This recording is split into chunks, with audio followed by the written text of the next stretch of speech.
ابن عمر رضی اللہ تعالی عنہ فرماتے ہیں، ایک مرتبہ نبی کریم صلی اللہ علیہ وسلم اپنے گھر میں تشریف فرما تھے اور حضرت عائشہ صدیقہ رضی اللہ تعالی عنہ آپ کے پیچھے تشریف فرما تھی کہ اتنے میں حضرت ابو بکر صدیق رضی اللہ تعالی عنہ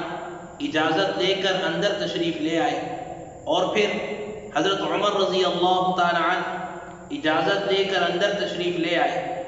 اور پھر حضرت سعد بن مالک رضی اللہ تعالی عنہ اجازت لے کر اندر تشریف لے آئے،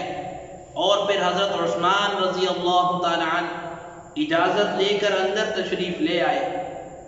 آپ صلی اللہ علیہ وسلم گفتگو فرما رہے تھے اور آپ صلی اللہ علیہ وسلم کے گھٹنے کھلے ہوئے تھے۔ باقی حضرات جب تشریف لائے تو آپ اسی حالت میں تشریف فرما رہے، لیکن جب حضرت عثمان رضی اللہ تعالی عنہ تشریف لائے تو آپ نے اپنے گھٹنوں پر چادر ڈال لی۔ یہ حضرات جب گفتگو فرما کر واپس تشریف لے گئے تو اما عائشہ صدیقہ رضی اللہ تعالی عنہا عرض کرنے لگی، یا نبی اللہ، جب میرے والد اور باقی صحابہ تشریف لائے تو آپ اسی حالت میں تشریف فرما رہے اور گھٹنوں کی چادر کو ٹھیک نہیں کیا، لیکن جب حضرت عثمان رضی اللہ تعالی عنہ تشریف لائے تو آپ نے اپنے گھٹنوں پر چادر ڈال لی۔